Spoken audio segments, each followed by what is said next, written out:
A racist and corrupt police officer handcuffed a black man at an elite country club, in broad daylight, for no reason other than the color of his skin. Not because there was a crime. Not because there was any evidence. But because that officer couldn't imagine that a black man, alone, well-dressed, standing confidently near the clubhouse bar, actually belonged there. The officer didn't ask questions. He gave orders. He didn't check credentials. He assumed. He acted with the weight of arrogance and entitlement that only a system built to protect him could offer. In front of families, business leaders, and staff, the officer made a scene. He humiliated a man who had said nothing, done nothing, and resisted nothing. He slammed him onto the marble floor and said the words that would spark an unraveling no one saw coming: "You people don't belong here. You either cook the food, clean the floors, or serve the drinks. Not walk around like you own the place." That line, drenched in ignorance and delivered with smugness, echoed through the polished halls of privilege like a slap in the face to everyone who watched, and said nothing. No one stepped in. No one questioned the badge. They just watched, some embarrassed, some indifferent, and others entertained by the spectacle. The man on the floor didn't yell. He didn't cry. He looked up at the officer, calm and collected, and said something that sent a chill down the spine of the one person too blind to hear the warning behind the calm: "Are you sure you know who I am?" But the officer laughed. That moment, that exact second of dismissive laughter, was the beginning of his downfall. What he didn't know, what he didn't even think to consider, was that the man he just cuffed, pressed to the floor like a criminal, had been trained to endure far worse. That man had been waterboarded, dropped behind enemy lines, and buried alive under sand in silence for his country. That man had stared death in the face in 5 different languages. That man had memorized the names and addresses of every single member of his team in case of a hostage situation. That man had been honored, trusted, and tested in ways this officer couldn't even imagine. And now, in the heart of the country club where decisions were made and status was measured in skin and suits, that man was about to become the architect of something much larger than revenge. Because this wasn't about handcuffs anymore. It was about exposure. What no one knew, not the officer, not the silent guests, not the smug club director who called the police just because a black man had entered through the front gate without a membership tag, was that this entire event had already been recorded from 3 angles. A security guard had recognized the man. A waiter had seen what was coming. A young black intern, new on the job, had started filming just before the first shove. There was no way to spin it. No way to delete it. No way to twist the story into another, misunderstood situation. The humiliation had been public. But what was coming would be surgical. In the days that followed, strange things began to happen. The officer's internal affairs file, sealed and long protected, was leaked. Anonymous sources fed documents to journalists, documents that traced a pattern of racial profiling, abuse of power, and falsified reports. Case after case reopened. Victims who had once stayed quiet were now speaking out. The department tried to contain it, but it was already too late. One by one, every misstep of that officer's past rose to the surface like oil on water. The video? It didn't just go viral. It became a cultural reckoning. News anchors debated it. Celebrities reposted it. It played on loop, with captions like, "This is why we kneel," and "Badge of shame." Yet even as the world burned with outrage, the man at the center of it remained silent. Until the hearing. Because the officer, desperate to avoid losing his pension, tried to flip the narrative. Claimed the man was aggressive. Threatening. Lied about his tone, his behavior, his record. What he didn't count on was that this ordinary black man wasn't just respected, he was deeply connected.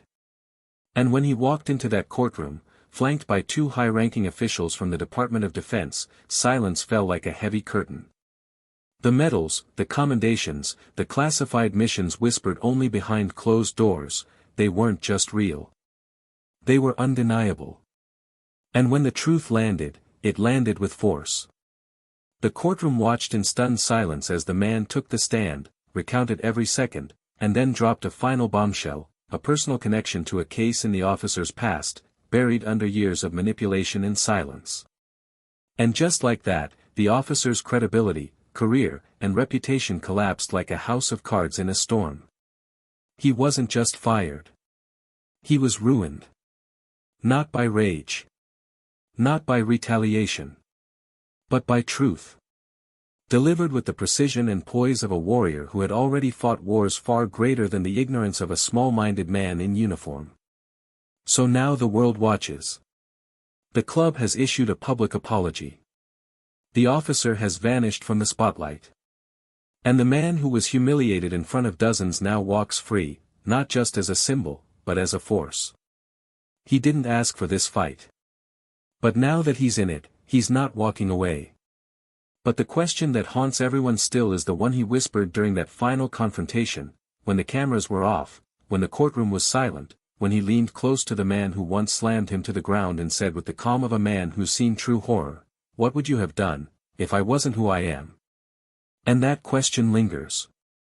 Because what if he wasn't a Navy SEAL? What if he was just an ordinary man?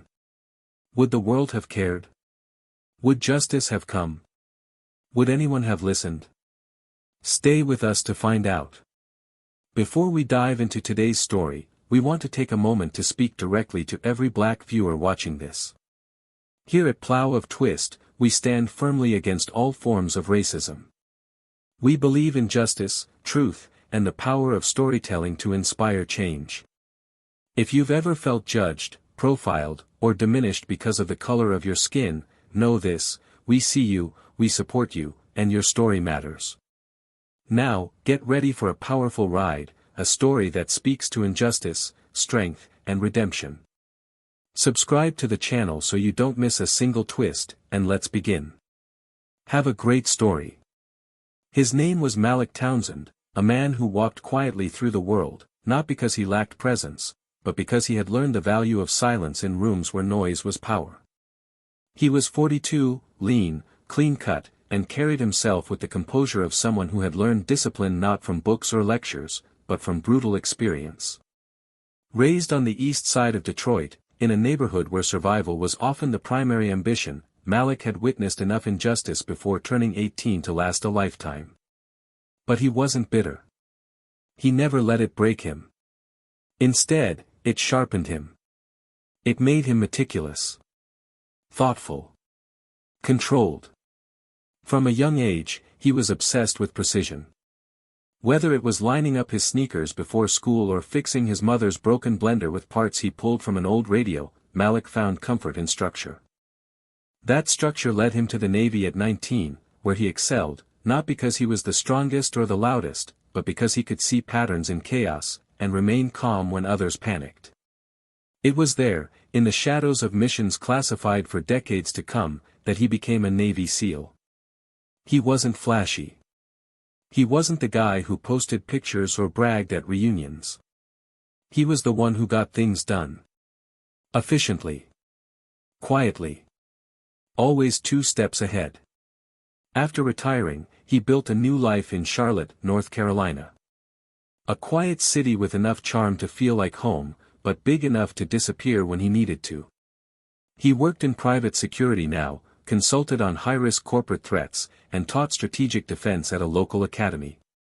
He didn't need to work, not after the defense contracts and government consulting, but Malik believed in staying active, staying present. He bought a modest but elegant home on the outskirts of town, surrounded by trees, privacy, and peace. That was the currency he valued now, peace. People in Charlotte knew him as polite, calm, maybe even reserved. He wasn't the life of the party, but when he spoke, people listened. He volunteered on weekends, quietly mentoring young boys from underserved neighborhoods. He donated to local causes anonymously. He kept his past to himself, not because he was hiding, but because he didn't need it to define him. His presence didn't scream power, it whispered strength. On the other side of that world stood Officer Brent Holloway. Mid-50s, tall, rigid posture, with the permanent scowl of a man who felt the world owed him something. He had been with the Charlotte Police Department for nearly 3 decades and carried that tenure like armor. His peers called him old school, but it was just a polite way of saying stubborn, controlling, and often inappropriate. Brent had seen the city change, and he didn't like it. The growing diversity, the protests, the shifts in language and law, it all felt like an erosion of the power he once held without question. He had grown comfortable in the shadows of his badge, using authority as leverage in ways that never quite crossed the legal line but always flirted with it. Internal complaints came and went. Some got buried. Others got quietly dismissed. He was connected, knew the right people, and had built a career on intimidation masked as law enforcement. To him, order meant obedience, and obedience meant submission. He especially hated being challenged, particularly by those who didn't look like him. In his mind, respect was not earned, it was demanded. That Sunday afternoon was supposed to be uneventful. A charity golf brunch at the Silver Ridge Country Club, a place built on exclusivity and legacy. Brent had been there many times, not because he golfed, but because he enjoyed being around men who looked and thought like him. Men who saw the city as something they still controlled. Men who nodded when he complained about how things used to be. The club itself was stunning. White stone columns framed the entrance. Polished wood floors echoed beneath Italian leather loafers. A grand piano sat in the corner of the lounge, occasionally played by hired musicians. Staff moved quickly, quietly. Waiters wore gloves. No detail was out of place. It was a space designed to signal wealth and power, and to remind those who didn't belong that they were being watched. Malik had been invited by a client, a CEO whose company he had helped through a serious data breach. The invite was casual. The kind of thing that didn't need explaining. Come have brunch. Meet some people. Malik wore a tailored navy suit, no tie, leather watch, classic, clean, understated.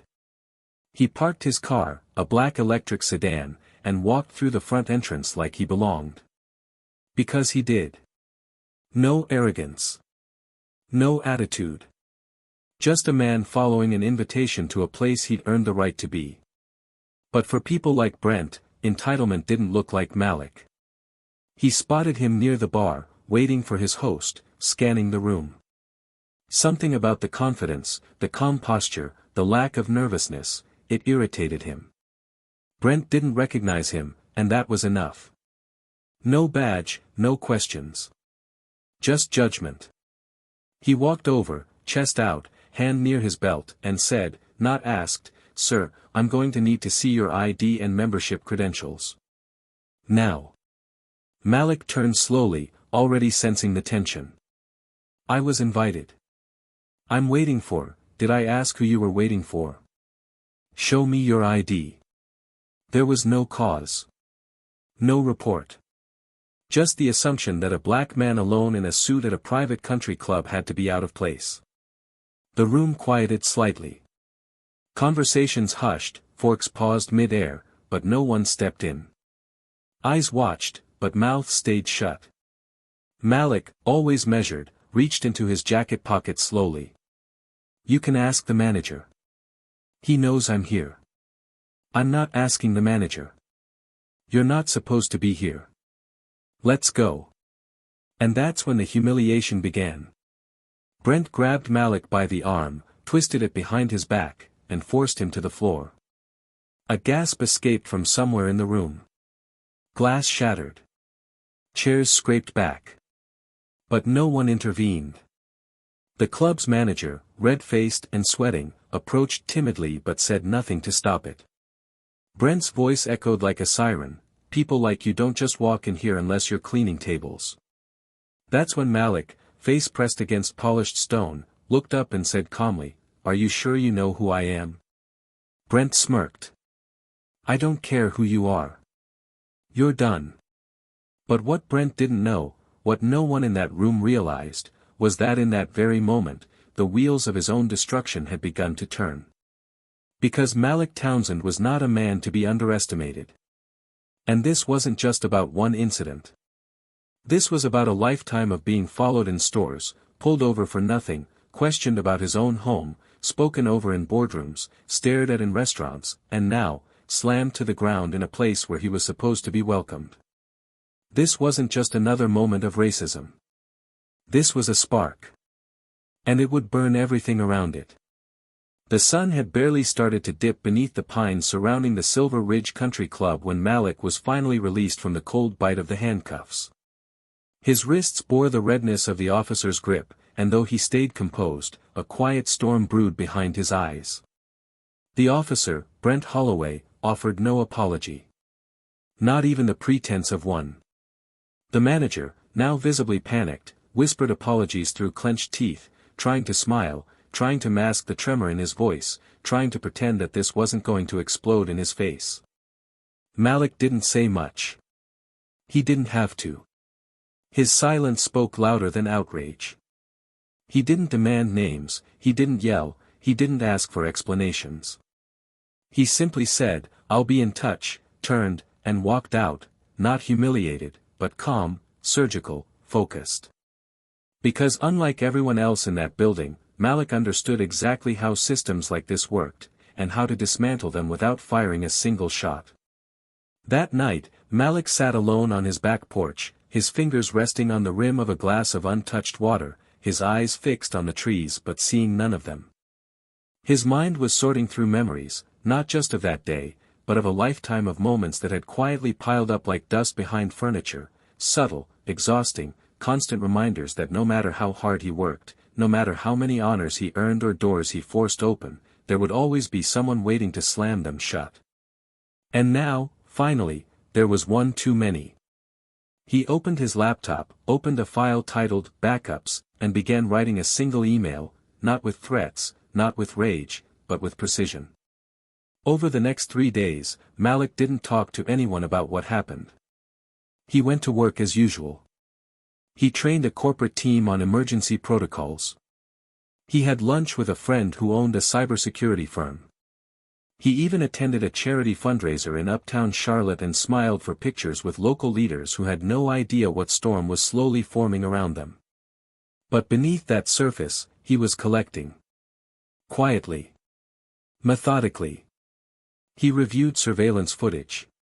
He reached out to a friend in the Department of Public Safety who owed him a favor owed from a night in Basra that neither of them spoke about publicly. He pulled files, cross-checked names, timelines, and patterns. At the same time, Brent Holloway was laughing. Literally laughing. Back at the precinct, in front of 2 rookies, he reenacted the takedown.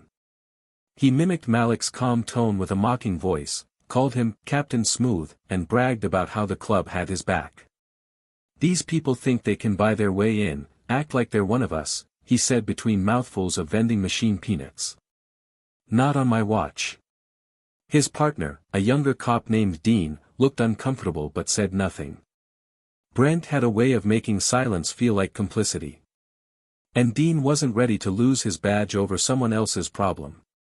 But what Brent didn't know, and what no one in that room knew, was that Malik had already sent the footage to a lawyer, a former SEAL who had transitioned into law and now specialized in civil rights litigation. The lawyer didn't hesitate. "This is actionable," he said within minutes of watching. "And not just for damages. This could bury his career." Malik nodded slowly. "I don't want money," he said, his voice steady. "I want the truth. I want the whole city to see what's been hiding behind that badge." As word spread quietly through certain circles, legal, federal, private, people began to reach out. Former victims of Brent Holloway. Not all of them had recordings. Some had paper trails. One had audio. Another, a retired dispatcher, had saved a logbook entry from 8 years prior where Brent had falsified a report that led to a wrongful arrest. None of them had known each other. But now, because of Malik, they were connected. And angry. And ready. Meanwhile, Brent received a call from Internal Affairs, not unusual, he'd had them before. But this one was different. The tone was less casual. They wanted to schedule a formal review. He hung up and scoffed. "It's nothing," he told his wife that evening. "Probably some clerk trying to make a name for himself. It'll blow over." But his wife didn't smile. She had seen the change in him over the years, the bitterness, the cynicism. She hadn't liked what she saw in the news lately. She had started to wonder if the man she married had always been this way, or if the badge had simply given him permission. Malik, meanwhile, was preparing his next move. He scheduled a private lunch with the club's board chair, a well-known philanthropist named Jonathan Ames, who had served on several civic equality panels and was known for his commitment to social progress, at least on paper. Ames looked uncomfortable the moment Malik entered the room. He offered tea. "Apologies. You have to understand," he said, trying to smile. "We've always worked closely with the department. Brent has served on our security detail for years." Malik didn't blink. "You knew he had a history?" Ames faltered. "There was never anything confirmed." "There is now." The silence that followed was thick, stretching out like a wire pulled too tight. Malik pulled a flash drive from his coat pocket and slid it across the table. "Before this becomes public, I wanted to give you a chance to decide what side of this you want to be on." 2 hours later, Brent got a call from his union rep, another from his chief. And then, one from a reporter who asked for a statement regarding the emerging allegations of misconduct and racial profiling during your tenure. Brent's hands trembled as he hung up the phone. That night, he didn't sleep. He paced. He cursed. He scrolled through social media, trying to find the leak. Trying to find the weak link. What he didn't know was that Malik hadn't leaked anything. Yet. This wasn't about speed. This was about timing. The next day, Malik was invited to speak on a panel for veterans' rights at a community college. He accepted. During the Q&A, a student asked how veterans could use their skills in civilian life. Malik smiled slightly, leaned into the microphone, and said, "By protecting people who don't have a voice. Even when it's not convenient. Especially then." The applause wasn't thunderous. It was quiet. Respectful. But in that room, something shifted. A few people filmed it. Shared it. One of them was a journalist, the same one who had called Brent for comment. She started digging. She found the lawsuit filings. She found the sealed settlements. And then, she found Malik. That evening, she reached out. And for the first time, Malik agreed to speak. Off camera, for now. But the conversation lasted 2 hours. He told her everything. The mission wasn't about him anymore. It was about what he represented.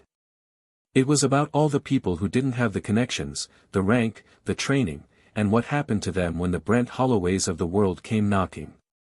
As the article neared completion, Brent's world began to crumble. Quietly at first. Sponsors pulled from his annual charity event. The club suspended his access. The precinct reassigned him. The calls from friends slowed. His wife grew distant. His name became a whisper, not out of respect, but out of fear. And just when Brent thought it couldn't get worse, just when he convinced himself that this would pass like all the others had, just when he poured himself a glass of scotch and muttered, "They'll forget," under his breath, Malik made his move. But what he did, and how he did it, would become the story no one would ever forget. Because when the final play came, it didn't just expose Brent. It redefined the meaning of justice. And it shattered every illusion that power could still protect him. Now the question remains, what exactly did Malik do? And how did he take down an entire system, without ever raising his voice? It began with a name that hadn't been spoken in years. A name buried in an old training file at the Charlotte Police Academy. One that Officer Brent Holloway had tried to forget the moment he failed out of the elite tactical response program nearly 2 decades earlier. The program had been grueling, physically, mentally, and only a handful made it through. He didn't. But he remembered the instructor. The one who had pushed him beyond breaking. The one who had failed him. The one whose calm face haunted his resentment long after the exit interview. That man had a name, and that name was Malik Townsend. When Brent stepped into the administrative hearing scheduled by Internal Affairs, he walked in slower than usual.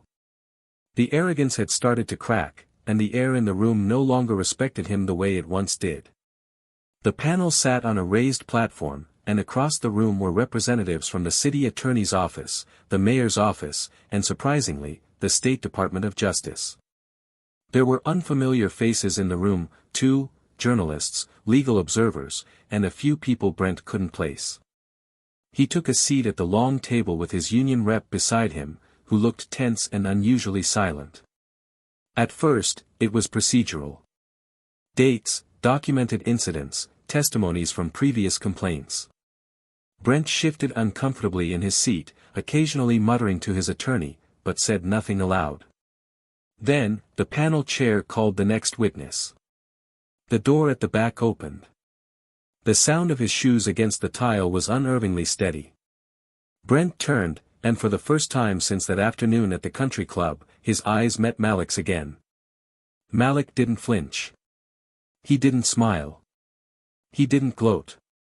He simply stepped forward, was sworn in, and sat across from Brent, like two opponents meeting again after years of silence. And yet, this wasn't revenge. It was retribution with precision. The questioning began. The attorney walked Malik through the events at the country club, the tone, the language, the excessive use of force, and he responded clearly, factually, without drama. He spoke of how he was treated, how he responded, and how others reacted. But then, the questions shifted. Mr. Townsend, have you had any prior contact with Officer Holloway before the incident at Silver Ridge? A pause. Yes. Gasps didn't echo, but there was a visible stir in the room. Malik continued. I was one of his instructors at the state tactical program nearly 20 years ago. He failed out of the course due to multiple violations of conduct and repeated use of force during simulations that resulted in the injury of a fellow candidate. I submitted the report that led to his dismissal. Brent stiffened. His eyes narrowed, jaw locked. Malik looked directly at him. He tried to challenge the dismissal, but the decision was upheld unanimously by the review board. The attorney leaned in. Do you believe that had any influence on his behavior the day he confronted you? I believe he recognized me. I believe he remembered that moment, and the fact that I was the reason he never got the position he wanted. I believe that resentment was buried until it found a reason to explode. Brent finally spoke, voice rough. You think this is about that? You think this is some long game? That I waited 20 years for, Malik interrupted him, not loudly, but with a voice that sliced through the tension. No, Brent. I think you've been this man the entire time. You just didn't expect me to still be watching. A murmur passed through the room. Brent's attorney whispered urgently, but Brent wasn't listening anymore. He was staring at Malik, fury and fear twisting behind his eyes, realizing that the man he tried to reduce to nothing had held the key to his undoing all along. The attorney continued the line of questioning. Mr. Townsend, did you file the complaint that initiated this investigation? No, then who did? Malik turned his gaze to the back of the room, where a young black woman stood. She stepped forward. Dressed in a navy blue blazer, her posture straight and dignified. She introduced herself as Michelle Holloway, Brent's daughter. The silence that followed was deafening. She faced the panel. I'm the one who submitted the footage to the city. I'm the one who forwarded the files to the journalist. And I'm the one who signed the affidavit about his behavior at home. Brent stood up suddenly, voice shaking with disbelief. Michelle, what the hell are you doing? She didn't look at him. I'm doing what Mom should have done years ago. What you should have done the first time you put on that uniform. I'm not going to protect someone who doesn't deserve it. Malik didn't move. He just watched. Not with satisfaction, but with the steady weight of a man who had seen many battles, and understood that sometimes the hardest war was the one within a family. Michelle continued. I found the training report. I found the sealed misconduct letters. I saw the messages you sent to your old colleagues, the way you talked about black citizens like they were animals. I used to believe you were a hero. But you're not. You're a man who built a lie and wore a badge to make it look real. Brent's legs gave a slight tremor, and he sat back down slowly, staring at the table like it would save him. The attorney turned back to Malik. Do you wish to press charges? Malik's voice was steady. No. I want accountability. I want his badge. I want every victim to have a name and a record that says, you were right, and he was wrong. The panel adjourned the hearing with immediate suspension pending termination, and the room remained silent as Brent was escorted out. No applause. No jeering. Just the quiet hum of justice beginning to wake. Later, in the hallway outside, Malik stood by the window, watching a storm roll in over the city skyline. Michelle approached him, her expression unreadable. I didn't do it for you, she said quietly. I know, Malik replied, without turning. You did it for yourself. She nodded, and for a moment, the two stood there in silence, two people from opposite sides of a story that had just rewritten itself. But it wasn't over. Not yet. Because what Brent had done that day wasn't just a personal attack. It was systemic. It was about more than one man in a uniform. And Malik had every intention of making sure the system itself felt the consequences. And what he was about to do next would make sure of it. After the hearing, the ripple didn't stop, it expanded. Malik knew the system well enough to understand that individual accountability, while powerful, was never the full target. Brent Holloway had become a symbol, a face on a file, but the structure that allowed him to thrive had to be held to the same light. That's why Malik didn't return to his quiet life after the hearing. He didn't go back to routine or disappear into peace. Instead, he leaned into the spotlight that was now unavoidably fixed on him. Interviews came pouring in, some from local networks, others from national journalists who now realized they'd overlooked a man who had become the epicenter of a reckoning. At first, he declined them all. Until one reporter, the same one who had first reached out before the article broke, asked him a question no one else had thought to ask. What would you have done if this never went public? And Malik answered without hesitation. Exactly what I'm doing now. But in silence. It wasn't about revenge. It never had been. It was about integrity, about bringing the invisible into focus. He agreed to one televised interview. Just one. A primetime slot on a major news network. And when the night came, the country watched. Some tuned in out of curiosity, some out of skepticism, others out of the quiet hope that maybe this time, something would feel different. Malik sat across from the host, posture relaxed but commanding, his voice calm but unshakable. He spoke of the moment at the country club, yes, but more importantly, he spoke of every moment that led to it. The ones no one saw. The ones that didn't go viral. The everyday insults, the forced smiles, the need to constantly shrink oneself in rooms where presence alone felt threatening. I wasn't just handcuffed that day, he said. I was reminded that my dignity still depends on the perception of someone who doesn't see my full humanity. And that's not justice. That's survival masquerading as peace. He didn't cry. He didn't shout. But in that calm, millions heard the exhaustion, the bone-deep weariness of fighting to be seen as equal in a system that was never designed for your protection. And when the interview ended, silence fell across households like a held breath. In the days that followed, Malik launched an initiative. A coalition. A program called Clear Lines, a multi-level accountability platform that merged legal support, public data access, and anonymous officer conduct reporting. It wasn't just a think tank. It was a weapon of truth. And the first person he invited onto the advisory board was Michelle Holloway. When she received his email, she hesitated. Not because she didn't believe in the cause, but because part of her still carried the scars of loyalty, to her family, to her past. But Malik understood that better than anyone. In his message, he wrote, "I'm not asking you to betray where you came from. I'm asking you to help build where we're going." They met over coffee in a small cafe, far from the cameras and microphones. Michelle looked older than her 27 years, years of silence, of internal conflict, of knowing and not knowing. She stared at her cup, then lifted her eyes to his. "I didn't think it would go that far," she said. "When I leaked everything, I just wanted someone to stop him." Malik nodded slowly. "And someone did. You." She shook her head. "No. You did. You didn't scream. You didn't break. You didn't let him win." Malik paused. "I did all that because I've had to do it my entire life. But this time, people were watching." Across town, Brent Holloway sat in a darkened kitchen, the silence around him interrupted only by the slow drip of a leaky faucet. His badge was gone. His pension frozen.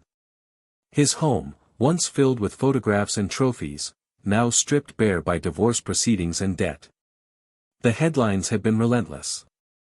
His name had become a warning.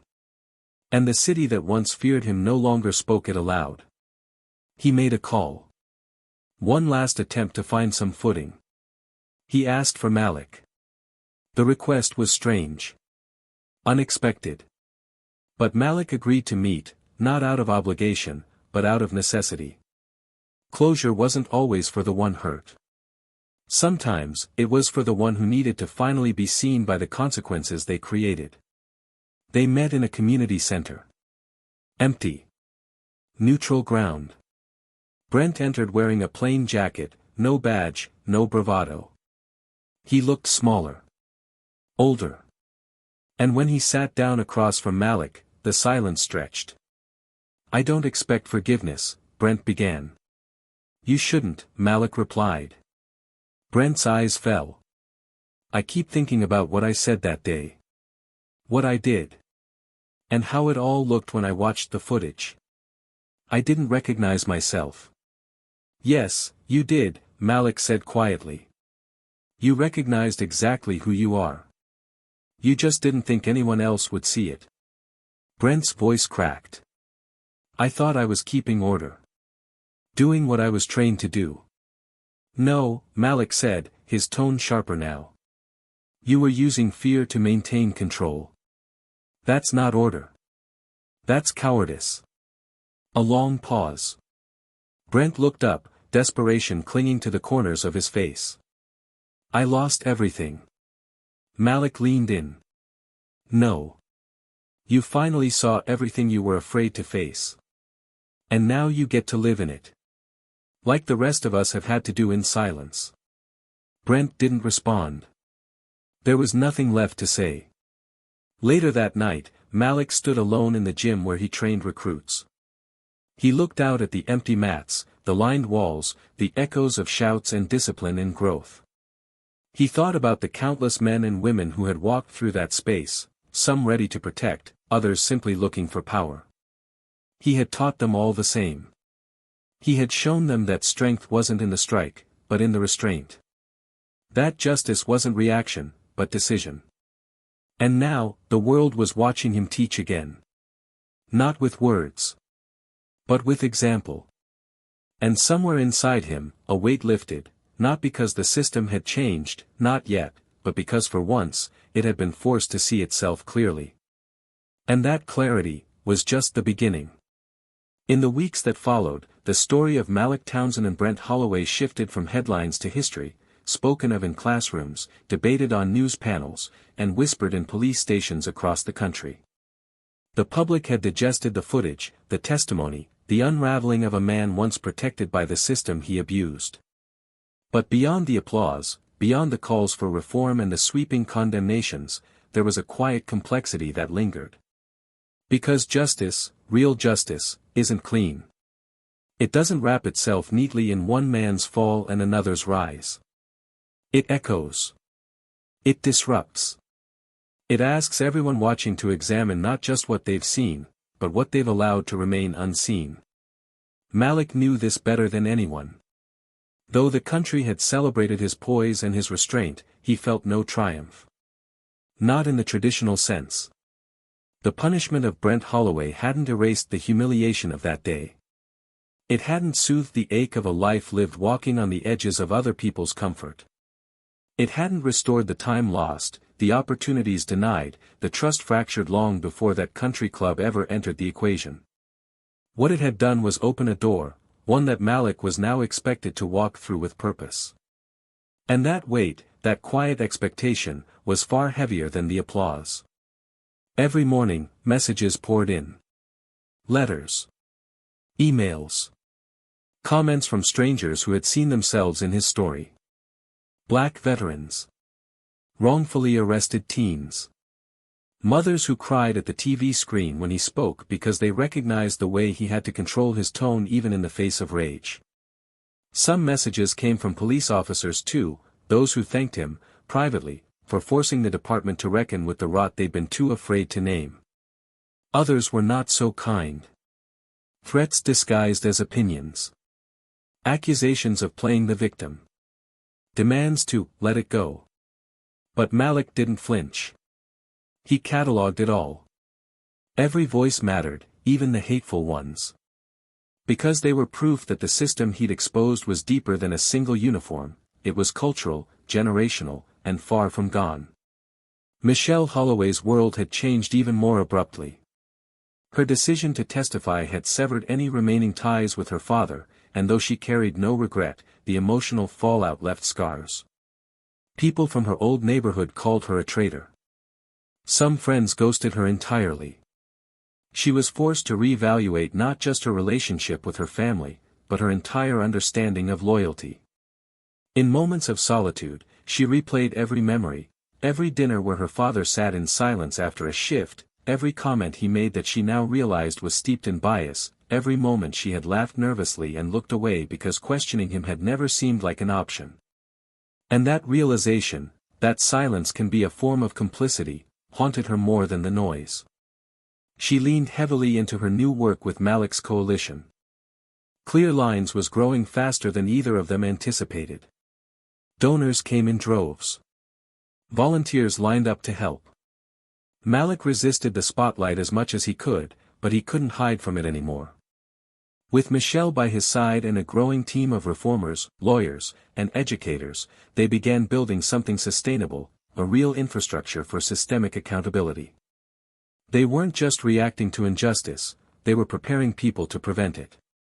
Still, the deeper they went, the murkier the waters became. Not all stories had clean endings.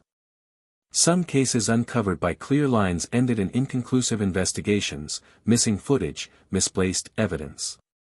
One case involved a black teenager wrongfully detained during a drug raid. Malik personally flew to the town where it happened.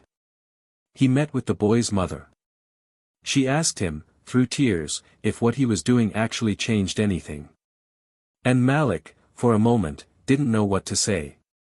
Because even with all the momentum, all the press, all the eyes now opened, change was slow. The system didn't bleed easily. It calcified around its protectors. That night, as he sat in his hotel room staring at the ceiling fan spinning in silence, Malik confronted a truth he'd been avoiding. What if justice wasn't something you ever finished? What if it was something you simply carried, day by day, case by case, never fully setting it down? He thought of Brent. Of the way he looked in that final meeting. Of the desperation in his voice. There had been no apology, not really. But there had been something else. A crack in the facade. A moment where even Brent realized that he was not just losing power, he was facing himself for the first time. Malik didn't feel sorry for him. But he did feel something. Not pity. Not empathy. Something more complicated. The understanding that even those we want to see fall, are still human when they hit the ground. The city of Charlotte began implementing reforms. Body cameras became mandatory. An independent review board was installed, and for the first time, its members were not all appointed from within the department. Brent's case had triggered a domino effect. His name was no longer just an embarrassment, it had become a cautionary tale. New cadets studied his case as a training module. He had become a chapter in a textbook about what not to become. And yet, Malik couldn't shake the questions that followed him everywhere now. What if it had been someone else? What if he hadn't been a Navy SEAL? What if he hadn't had the connections, the proof, the poise to navigate the storm without becoming a target himself? Would anyone have believed him? Would the headlines have read the same? These questions weren't rhetorical. They lived in his bones now. And each time he stood in front of a new audience, whether it was a group of students, a room full of lawmakers, or a panel of justice advocates, he reminded them that his story only mattered because it shouldn't have needed to be told in the first place. It should have been stopped the moment it began. But it wasn't. And that, more than anything, was what had to change. In a small office above a non-profit bookstore, Malik and Michelle met with the families of 5 victims of police abuse. None of them had won settlements. None had gone viral. Most had been dismissed without trial. Malik listened carefully. He took notes. He didn't offer false hope. He didn't pretend he had all the answers. What he offered was attention. Presence. And after each meeting, he asked the same question: what do you need most right now? The answers varied. Some said peace. Others said visibility. One woman said she just wanted someone to tell her son's story correctly, for once. So Malik did. He started writing again, articles, op-eds, speeches. Not just about Brent. About the system. The silence. The slow violence of being disbelieved. And slowly, the stories began to shift. Not away from tragedy, but toward resilience. Toward clarity. The work was far from finished. But for the first time, Malik felt something that went deeper than anger or purpose. He felt rooted. The road ahead wasn't clean. It wasn't heroic. But it was necessary. And something big, was about to test just how far this movement could reach. Something that would demand everything Malik had left to give. Something that would redefine the legacy of this fight, and decide what kind of future was truly possible. The weight of momentum was something Malik had never quite prepared for. He'd been trained for operations, for sharp, focused missions with clear beginnings and ends. But this wasn't a mission. It was a movement. And movements don't end, they evolve, they stretch, they challenge everything in their path. Every week brought new requests, new interviews, new families seeking answers, seeking a voice, seeking justice they had long stopped expecting. Malik's name had become a symbol in ways he hadn't asked for. Some called him a hero. Some accused him of being opportunistic. But the truth was simpler, harder. He had just done what needed to be done, and now he couldn't walk away from it. The Clear Line's headquarters, once just a quiet second-floor office above a bookstore, was now expanding to a larger building near the university district. Interns buzzed around, boxes were packed and unpacked, whiteboards filled with timelines and legislative goals. Malik moved through it all like a quiet storm, focused, but heavy. He hadn't slept more than 5 hours in weeks. Not because he couldn't, but because something inside him wouldn't let go. Every case they took on pulled another layer of his memory open. Another reminder of how close he'd come to becoming a footnote in someone else's story, reduced to a statistic, a number, a line in a report. Michelle noticed it first. She watched him closely during meetings, during phone calls, during press briefings. He didn't speak as much now. He listened more, nodded more, but that quiet, powerful calm had deepened into something she didn't fully recognize. One evening, after the building had cleared out, she sat across from him in the conference room, the soft hum of the city leaking in through the windows. "You haven't been yourself," she said, not as an accusation, but as an observation. Malik looked up from the folder in front of him, his hands resting on either side of it like it was holding him together. How would I know who that is anymore, he said, his voice low, steady, but stripped bare. Michelle leaned back, her arms crossed, her expression softening. This isn't on you alone, Malik. You don't have to carry every broken thing we find. You can't fix it all. He stared at the table for a moment before replying. That's the part no one says out loud, isn't it? That justice is heavy. That when you finally get a little bit of it, people want you to deliver the rest. And when you can't, they start to forget what you already did. She didn't argue. She just sat with him, let the silence breathe between them. Then she said something that made him finally look up. But I remember. I remember everything you've done. And you're not alone. Malik took a breath, deeper than usual, as if he'd been holding it in since the hearing. And in that moment, something in his shoulders relaxed, not fully, but enough. Enough to remind him that this wasn't a war he had to fight with fists clenched and eyes always forward. There were others now. People willing to walk with him. The next day, they received a letter. Not an email. Not a call. A handwritten envelope with no return address. Inside was a copy of an old arrest record, 1989, Mecklenburg County. It listed a 17-year-old black male who had been charged with resisting arrest and disorderly conduct during a traffic stop. But what stood out wasn't the charge. It was the officer's name, Brent Holloway. Attached was a statement, unsigned, from a former officer who had witnessed the incident and claimed the charges were falsified after the teenager talked back. Malik read the document twice, then handed it to Michelle. Neither of them spoke for a long time. Finally, Malik said quietly, "He's still out there. Whoever wrote this. Someone who still remembers what that felt like. And maybe he's not ready to speak out loud. But he wants this to matter." Michelle nodded, her jaw tightening. "Then we find him. And we make sure it does." They spent the next week tracking down old files, cross-referencing names, addresses, case logs. It led them to a man named Raymond Lattimore, now in his 50s, living in a small town outside of Asheville.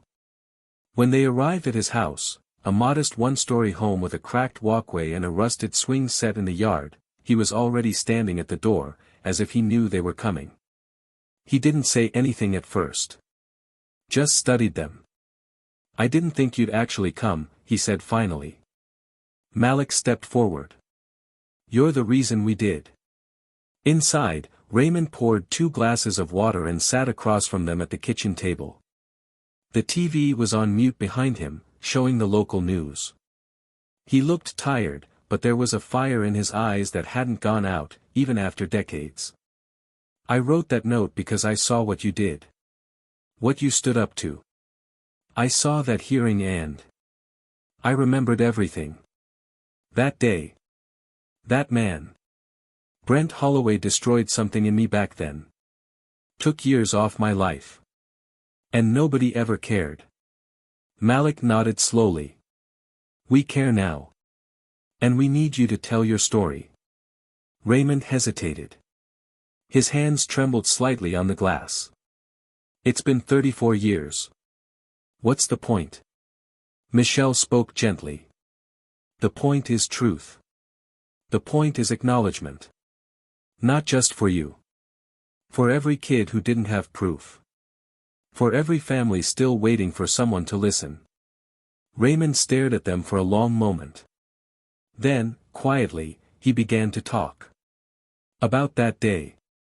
About what was said, what was done. About the silence afterward. And as he spoke, Malik and Michelle listened like it was the most sacred thing they'd ever heard. Because in a way, it was. Truth, raw, unfiltered, vulnerable, was the foundation of everything they were building. Back in Charlotte, the momentum began again. They published Raymond's story, with his permission, with his voice, with his face. And it hit like a wave. Other stories followed. Testimonies. Statements. People who had never spoken now saw a path to be heard. Malik watched it unfold, not with pride, but with the sobering knowledge that this was only possible because he had almost lost everything. That his public humiliation had turned into public change, but at a cost no one should have to pay. That night, Malik stood alone in his old gym again. Lights off. Just him and the echo of memory. He paced slowly across the mats, stopping in the center. He crouched, ran a hand across the floor. He thought of all the men he had trained, all the futures shaped in this very room. Then he stood and looked out into the darkness, whispering not to himself, but to something greater. I'm still here. Still fighting. And I won't stop. What he didn't know, what neither he nor Michelle could have foreseen, was that the next step would not be theirs to decide. Because somewhere, deep within the very system they were challenging, a new threat was forming. Not another officer. Not another policy. But something institutional. Coordinated. Quiet. And it was coming for everything they'd built. Malik could feel it before it even arrived.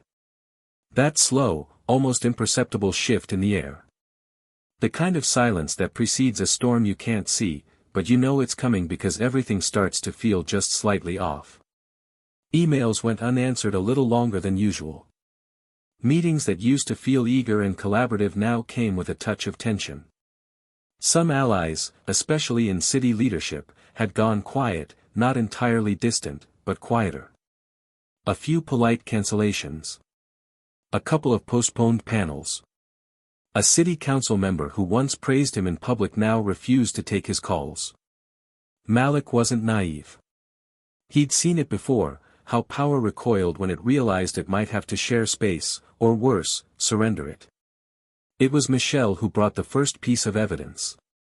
She came into the office early, clutching a manila envelope in one hand, her face unreadable but her jaw tight, eyes set in that way that meant she was holding more than just information, she was holding fury. You need to see this, she said, walking past the desks, into Malik's office, and closing the door behind her. She placed the envelope on his desk. He looked up from his computer, took it in silence, and opened it. Inside were printed emails, internal memos, and summaries from confidential meetings. Somehow, someone from inside city government had leaked it to one of Michelle's contacts. It was a coordinated campaign, not against clear lines by name, not directly, but against what it represented. A group of officials and former law enforcement personnel, some still active, some retired, had started organizing under a so-called Integrity Council, pushing back against anti-police extremism and political infiltration of justice departments. Malik scanned the pages, recognizing a few names. One was the former chief of police, another a lobbyist with deep roots in state politics. But what struck him hardest wasn't just the effort to discredit them. It was the subtlety of it. The way they were trying to manipulate the narrative without ever mentioning clear lines directly. Leaked articles to anonymous blogs, rumors of misused funds, implications that Malik had an agenda far beyond accountability. They were trying to dirty his name just enough that people would start to hesitate. Just enough that those who supported him would begin to doubt. He dropped the pages on the desk, leaned back in his chair, and stared at the ceiling. They're not coming at us head-on, he said. They're trying to make us rot from the inside. Michelle nodded, her arms crossed, pacing. They want to make you the villain. Not loud. Not obvious. Just, enough.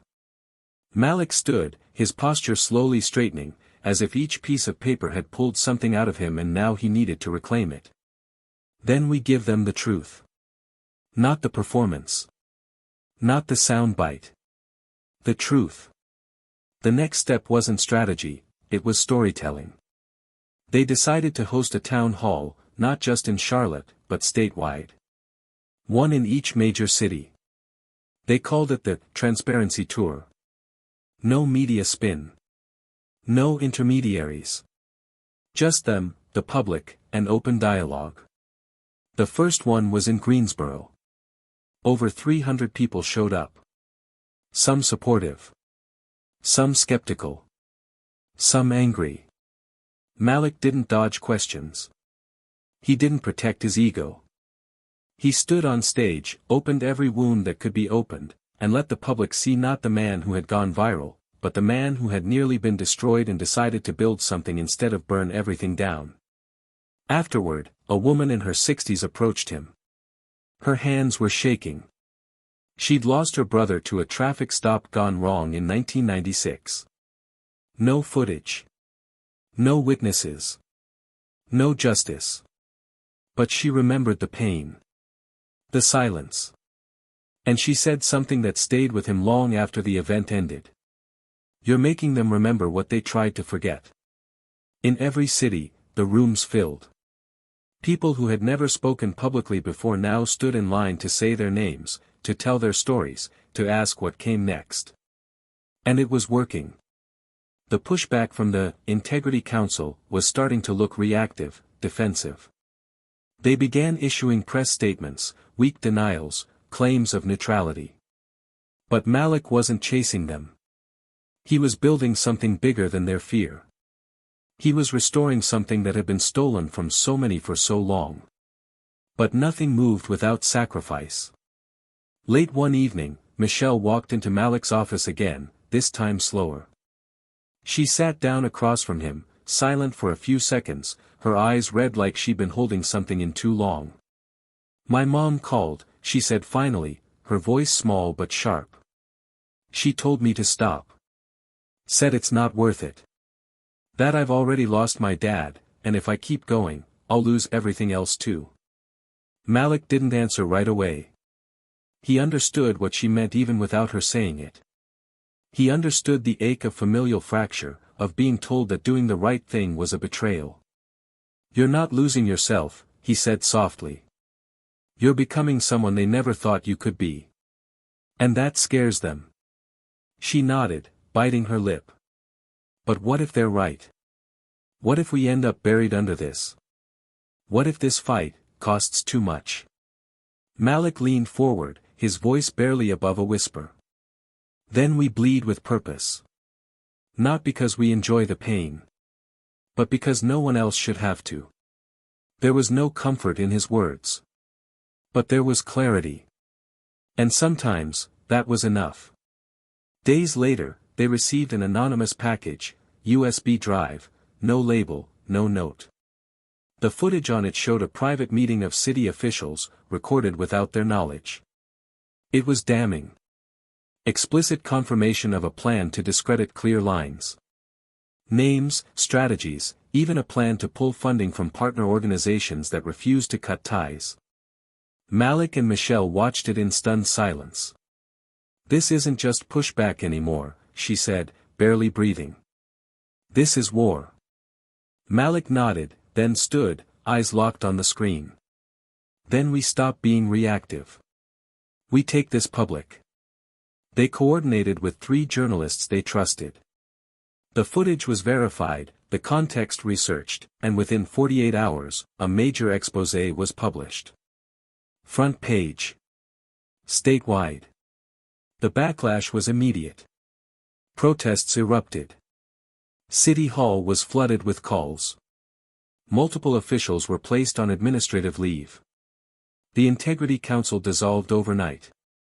But what surprised Malik wasn't the speed of the fallout, it was who called him the next morning. It was the governor.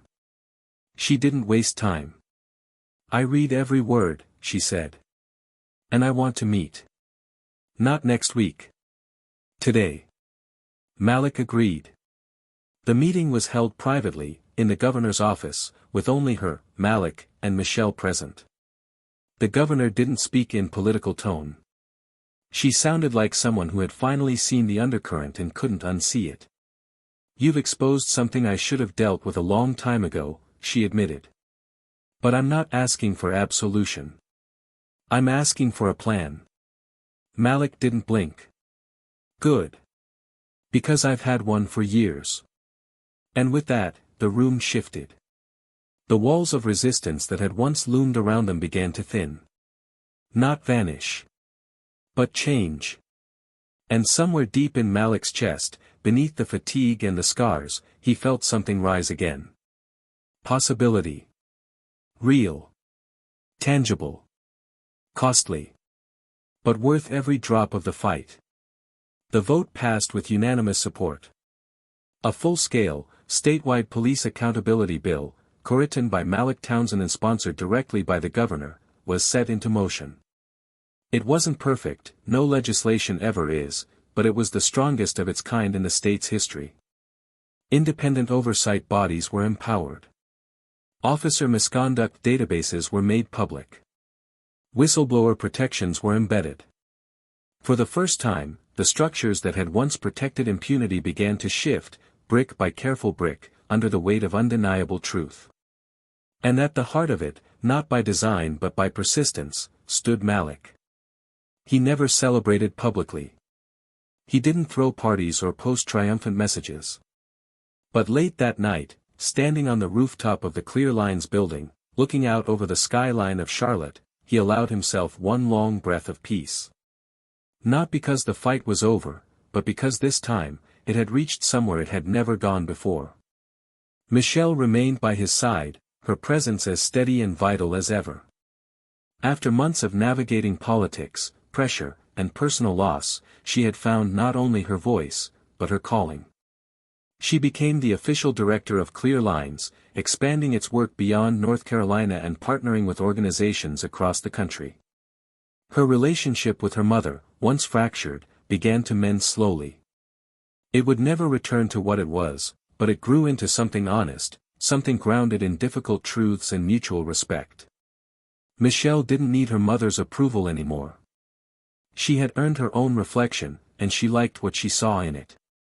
Raymond Lattimore, the man whose voice had once been lost in a file cabinet, now taught public speaking and storytelling workshops for men who had been through the system and never had the chance to speak their truth. His face was now known to thousands. His words, once written in fear, had sparked the courage of dozens more who came forward after him. He spoke at the bill's signing ceremony, and as he stepped down from the podium, he looked directly at Malik, nodded once, and said, "You gave me back my time." And Malik nodded back, because in that simple exchange, decades of silence were healed. As for Brent Holloway, he faded, not forgotten, not absolved, but faded. He moved to a different state, under the weight of disgrace and exile. He lived quietly, avoiding public spaces, speaking to no press. There were whispers of a memoir, then silence again. In a way, his disappearance became a symbol of the end of an era, the collapse of unchecked entitlement, the unraveling of authority built on fear. He never apologized publicly, but maybe that was the point. This wasn't about closure. It was about consequence. His fall was not designed to satisfy revenge, it was a warning carved into history. Malik never returned to the country club. He drove past it once, months later, and saw new signage, new faces. He felt nothing. Not anger, not triumph. Just clarity. He no longer needed to revisit the site of his humiliation to reclaim what was his. He had already built something far greater. He turned his focus to education. He began designing a curriculum on civic accountability and racial bias, intended for high school students, first responders, and law enforcement recruits. He partnered with universities, spoke at national forums, and wrote essays that appeared in policy journals. But still, he kept a low profile. No book deal. No Netflix documentary. Just work. Quiet, relentless, necessary work. Because that's who he was. That's who he had always been. One evening, sitting in the back of a small classroom, watching a group of young cadets discuss ethical decision-making using case studies based on Clear Lines work, Malik felt something shift inside him. Not pride, not even joy, something deeper. Purpose. It was no longer about being seen. It was about building something that could stand without him.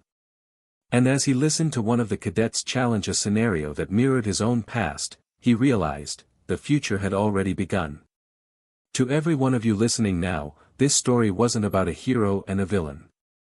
It wasn't about a perfect man taking down a corrupt system. It was about truth. Painful, uncomfortable, undeniable truth. It was about the slow and difficult journey toward justice, the kind that doesn't always come with celebration or reward, but with scars and responsibility. Malik's strength wasn't in his combat skills or military rank. It was in his restraint. His integrity. His refusal to meet hatred with hatred. And in that, there is a lesson for all of us. How many times have we watched injustice and turned away, telling ourselves it wasn't our fight? How often have we chosen comfort over confrontation, silence over responsibility? And what would you do, truly, if the weight of justice fell on your shoulders, and the world was watching to see how you carried it? Let this story sit with you. Let it challenge the easy answers. Let it force the hard questions. Because the truth is, real change doesn't come from a moment. It comes from a decision. Over and over. By people willing to bleed with purpose. If this story moved you, if it made you angry, hopeful, or more aware, share it. Talk about it. And don't let it end here. There are Maliks everywhere, and they deserve more than silence.